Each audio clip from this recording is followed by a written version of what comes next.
Hello friends, welcome to നോട്ടിനേറ്റേഴ്സ്. It's me Ansha. ഇന്നത്തെ video ഒരു വർക്ക് വ്ളോഗാണ് കേട്ടോ. അപ്പോൾ എൻ്റെ വർക്ക് റിലേറ്റഡ് ആയിട്ടുള്ള കാര്യങ്ങൾ നിങ്ങൾക്ക് കൂടി കാണിച്ചു തരാമെന്ന് വിചാരിച്ചു. രാവിലെ തന്നെ എനിക്കൊരു ഓർഡർ ഡിസ്പാച്ച് ചെയ്യാനുണ്ട്. ഇത് ലാസ്റ്റ് മിനിറ്റ് കൺഫേം ചെയ്തിട്ടുള്ള ഒരു ഓർഡറാണ്. ഇന്ന് അവർക്ക് അവിടെ എത്തണം. അപ്പോൾ ഇന്നലെയാണ് കേട്ടോ അവർ പേയ്മെൻറ്റൊക്കെ ചെയ്തിട്ട് കൺഫേം ചെയ്തിട്ടുണ്ടായിരുന്നത്. ഒന്നുമില്ല, ഒരു ജസ്റ്റ് ഒരു ഫോട്ടോ ഫ്രെയിം മാത്രമാണ്. അതുകൊണ്ട് തന്നെയാണ് ഞാൻ ഓക്കെ പറഞ്ഞത്. കസ്റ്റമർ ഫോട്ടോസ് അയച്ചു തന്നു. ഞാൻ 3 മോഡൽസ് ഡിസൈൻ ചെയ്തിട്ട് അവർക്ക് സെൻഡ് ചെയ്ത് കൊടുത്തു. അതിൽ നിന്ന് അവർ ഇഷ്ടപ്പെട്ടത് സെലക്ട് ചെയ്തിട്ട് അത് പ്രിൻ്റ് എടുത്തിട്ട് ഫോട്ടോ ഫ്രെയിം ആക്കി മാറ്റുകയാണ് ചെയ്യുക. ഷാർജ റോളയിലേക്കാണ് നമുക്കിത് സെൻഡ് ചെയ്യേണ്ടത്. ഇവിടെ കൊറിയർ എന്ന് വെച്ചാൽ രാവിലെ സെൻഡ് ചെയ്ത് കഴിഞ്ഞാൽ ഒരു ഈവനിങ് ആകുമ്പോഴേക്ക് കിട്ടും കേട്ടോ. തലേന്ന് വൈകുന്നേരം സെൻഡ് ചെയ്ത് കഴിഞ്ഞാൽ പിറ്റേന്ന് മോർണിംഗ് ആകുമ്പോൾ കിട്ടും. നമ്മുടെ നാട്ടിലെ പോലെ കുറച്ച് ദിവസമൊന്നും എടുക്കുകയും ചെയ്യില്ല. പക്ഷെ ഞാൻ എപ്പോഴും 2-3 ദിവസം മുന്നേ എല്ലാം പ്രിപ്പയർ ചെയ്ത് വെക്കാറുണ്ട്. പക്ഷേ ഇങ്ങനെ ലാസ്റ്റ് മിനിറ്റ് ഓർഡേഴ്സൊക്കെ വരുമ്പോൾ ആ ഒരു ടൈമിൽ അർജൻറ്റായിട്ട് നമുക്ക് ചെയ്തെടുക്കണം. അപ്പോൾ തലേന്ന് തന്നെ ഞാൻ രാത്രി ഫോട്ടോ ഒക്കെ പ്രിൻറ്റ് ചെയ്ത് വെച്ചിട്ടുണ്ട്. ഇനി നമുക്കിതൊന്ന് ഫോട്ടോ ഫ്രെയിമിലേക്ക് അറേഞ്ച് ചെയ്ത് കൊടുക്കണം. പിന്നെ ഫോട്ടോസും വീഡിയോസും എടുക്കണം. ഈ പരിപാടിയാണ് ബാക്കിയുള്ളത്. അപ്പോൾ ഞാൻ നന്നായിട്ട് ഗ്ലാസ് ഒന്ന് തുടച്ചെടുക്കുന്നുണ്ട് ഫോട്ടോ ഫ്രെയിമിൻ്റെ. ഇനി ഇതിലോട്ടേക്ക് അതിൻ്റെ സൈസിൽ തന്നെ ആയി കട്ട് ചെയ്തിട്ട് ഫോട്ടോ വെച്ച് കൊടുക്കാം. ഫോട്ടോ ഫ്രെയിം ഇവിടെ റെഡി ആയിട്ടുണ്ട്. ഞാൻ എൻ്റെ പേജിൻ്റെ ലോഗോവും കൂടി ബാക്കിലായിട്ട് ഒട്ടിച്ചു കൊടുക്കാം. പിന്നെ ഒരു താങ്ക് യു കാർഡ് കൂടി വെച്ച് കൊടുക്കാം. അപ്പോൾ ആ പരിപാടി കഴിഞ്ഞിട്ടുണ്ട്. ഇനി ഇതിന് ഫോട്ടോസും വീഡിയോസും എടുക്കണം. അപ്പോൾ അതിന് നല്ലൊരു ബാക്ക്ഗ്രൗണ്ട് സെറ്റ് ചെയ്തെടുക്കണം. ക്രിക്കറ്റ് മെഷീൻ്റെ സൈഡിലായിട്ട് കുറച്ച് സ്പേസ് ഞാൻ ഒഴിച്ചു വിടാറുണ്ട്. ഇവിടെ വെച്ചിട്ടാണ് ഞാൻ ഫോട്ടോസും വീഡിയോസൊക്കെ എടുക്കാറുള്ളത്. അപ്പോൾ നല്ലൊരു ബാക്ക്ഗ്രൗണ്ടൊക്കെ സെറ്റ് ചെയ്തു. ഇനി ഞാൻ ഫോട്ടോസും വീഡിയോസൊക്കെ എടുക്കട്ടെ. ഇതാണ് കേട്ടോ നമ്മൾ ഫ്രെയിമിൻ്റെ ഫൈനൽ ലുക്ക് വരുന്നത്. ഇനി നമുക്കിത് നന്നായിട്ട് പാക്ക് ചെയ്യാം. അപ്പോൾ ആദ്യം തന്നെ ഒരു ഗിഫ്റ്റ് റാപ്പിംഗ് ഷീറ്റിൽ ഒന്ന് പാക്ക് ചെയ്തിട്ട് ഒരു റിബൺ കൊണ്ട് ടൈ ചെയ്തിട്ട് ടാഗ് കൂടി ആഡ് ചെയ്ത് കൊടുക്കാം. ഇങ്ങനെയാണ് കേട്ടോ ഞാൻ ഗിഫ്റ്റൊക്കെ പാക്ക് ചെയ്യാറുള്ളത്. നമ്മൾ പാക്ക് ചെയ്ത് കഴിഞ്ഞപ്പോൾ തന്നെ കൊറിയർ ബോയ് പുറത്തേക്ക് വന്നിട്ട് വെയിറ്റ് ചെയ്യാണ്. ആളെ ഞാൻ വിളിച്ചിട്ടൊന്നുമില്ല. ആളൊരു ഊഹാപോഹം വെച്ചിട്ട് ആ ഒരു ടൈം ആകുമ്പോഴത്തേക്ക് വന്നതായിരുന്നു. അപ്പോൾ ഫ്രെയിം ആയതുകൊണ്ട് തന്നെ കൊറിയർ ബാഗിൽ ഇടുന്നതിന് മുന്നേ ആയിട്ട് ഒന്ന് ബബിൾ റാപ്പ് കൊണ്ട് നന്നായിട്ട് റാപ്പ് ചെയ്യാം. കാരണം നമ്മുടെ ഫ്രെയിം വരുന്നത് ഗ്ലാസ് ഫ്രെയിമാണ്, പൊട്ടാൻ സാധ്യതയുണ്ട്. അപ്പോൾ ബബിൾ റാപ്പ് ചെയ്തതിന് ശേഷം ഇതുപോലെ കൊറിയർ ബാഗിൽ ഇട്ട് കൊടുക്കാം. അപ്പോൾ ഇവിടെ നാട്ടിലെ പോലെ അല്ല കേട്ടോ. നാട്ടിൽ ഞാൻ വർക്ക് ചെയ്യുന്ന ടൈം കൊറിയർ ഓഫീസിലായി പോയിട്ട് നമ്മൾ പാഴ്സലൊക്കെ കൊണ്ടു കൊടുക്കണം.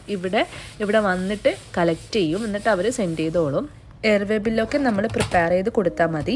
അപ്പോൾ ആ ഒരു വർക്ക് കഴിഞ്ഞതിന് ശേഷം ടേബിൾ ഞാൻ നല്ല രീതിയിൽ ക്ലീൻ ചെയ്തിട്ടുണ്ട്. ഇനി അടുത്തൊരു പരിപാടി എന്ന് വെച്ചാൽ ഒന്ന് ഓർഗനൈസ് ചെയ്യണം. ഈ ഒരു ബോക്സ് കണ്ടോ, ഇത് നമ്മൾ കിച്ചണിലൊക്കെ സ്പൈസസ് ഇടുന്ന ഒരു ബോക്സാണ് കേട്ടോ. പക്ഷേ കിച്ചണിൽ അത്ര ആവശ്യമില്ല എന്ന് തോന്നി. ഞാൻ എൻ്റെ ക്രാഫ്റ്റ് റൂമിലേക്ക് ഒന്ന് എടുത്തിട്ടുണ്ട്.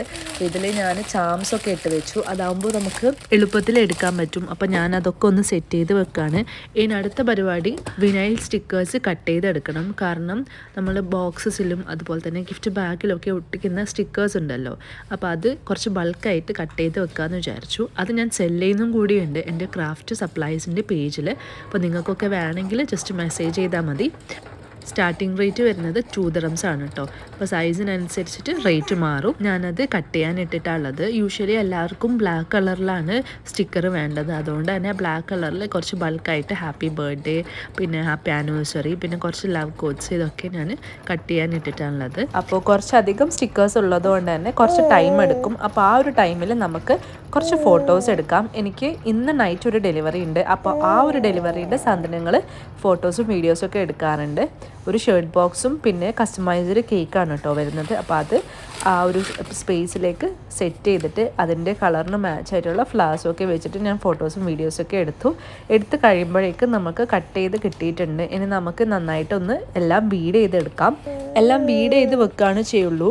ട്രാൻസ്പെറൻറ്റ് ഷീറ്റ് ഒട്ടിച്ചു കൊടുക്കില്ല. അത് ഡെലിവറി ടൈമിലോ അല്ലെങ്കിൽ എനിക്ക് യൂസ് ചെയ്യുന്ന ടൈമിലോ മാത്രമാണ് ഷീറ്റൊക്കെ ഒട്ടിക്കുള്ളൂ കേട്ടോ. അപ്പോൾ എല്ലാം ഞാൻ ഓരോന്നായിട്ട് നോക്കിയെടുത്തിട്ട് ബീഡ് ചെയ്ത് വെക്കുകയാണ്. ചില ദിവസങ്ങളിൽ മോർണിംഗ് തന്നെ എനിക്ക് കുറച്ചധികം വർക്ക് ഉണ്ടാവും. അപ്പോൾ ഇങ്ങനത്തെ പരിപാടിയൊന്നും നടക്കില്ല. ഈ ഒരു സംഭവങ്ങളൊക്കെ ചെയ്ത് വെക്കുന്നത്, അതായത് താങ്ക് യു കാർഡ് കട്ട് ചെയ്ത് വെക്കുക, അതുപോലെ സ്റ്റിക്കേഴ്സൊക്കെ കട്ട് ചെയ്ത് വെക്കുക, ഇതൊക്കെ ചെയ്യുന്നത് വർക്കൊന്നും ഇല്ലാത്ത, അതായത് വർക്ക് കുറഞ്ഞ ഡേയ്സിലാണ് കേട്ടോ ഇതൊക്കെ ചെയ്ത് വെക്കുന്നത്. അങ്ങനെ ഒരു ഡേ ആണ് ഇന്ന്. എനിക്കിന്ന് മോർണിംഗ് ആകെ ഒന്നല്ലേ സെൻഡ് ചെയ്യാനുള്ളൂ.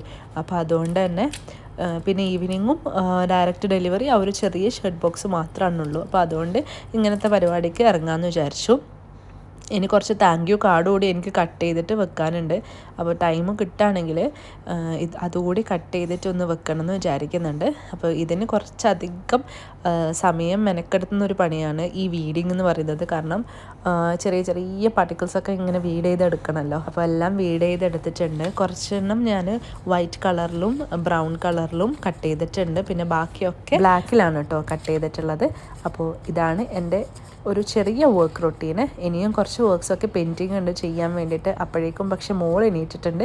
അപ്പോൾ ഇനി ബാക്കി ടൈം അവൾക്കുള്ളതാണ്. അപ്പോൾ ഈ ഒരു വീഡിയോ നിങ്ങൾക്ക് ഇഷ്ടപ്പെട്ടെന്ന് വിചാരിക്കുന്നു. അടുത്തൊരു വീഡിയോ ആയിട്ട് പെട്ടെന്ന് തന്നെ വരാം ഇൻഷാ അല്ലാ. Thanks for watching. ബൈ.